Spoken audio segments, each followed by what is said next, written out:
So every single team that said we are doing great, AI is a valued member of our team, is also an Agile team.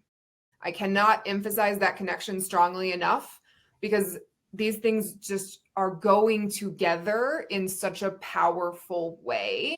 One clearly is more likely to be successful if you have the other. And I think there's two reasons that I want to underscore that we are seeing this happening. And one is that Agile is synonymous with experimentation, right? The ability to test, learn, analyze, iterate is inherent to Agile ways of working. So diving into a new tool, a new workflow, a new mindset of how you approach your work is just easier for teams that have already got this muscle built up from working in an Agile way. And generally that being okay with experimentation means we're also okay with failing, because not every experiment is going to work out. That's why it's an experiment.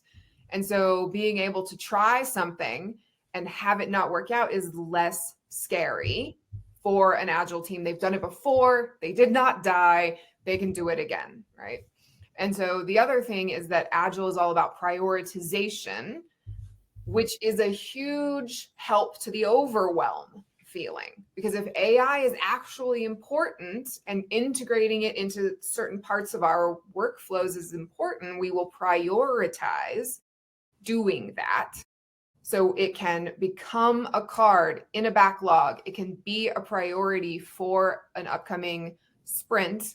And we're not trying to wait for some magical moment of empty calendar time to figure this out. It's getting visualized, it's getting prioritized in multiple teams, in multiple people's work weeks. And so we don't have to just try and squeeze it in and feel even more overwhelmed because, to Monica's point, we still got to hit deadlines. We still got to do everything we were already expected to do. And also basically train new team members, right? In a lot of ways, AI is like onboarding a new team member. That takes time and mental capacity. So Agile teams can make that space. And so I love this correlation. It makes total sense. But I think there's a lot underneath why we saw that so strongly showing up. And so that's kind of why it's easier for Agile marketers to get into AI and get it kind of up and running. But then we also distinguish between fully Agile and partially Agile in the survey. So how far down the Agile path have you gotten? And where does that get you in terms of AI adoption? Colleen, we saw, again, a very, very strong correlation between being totally Agile and being successful with AI.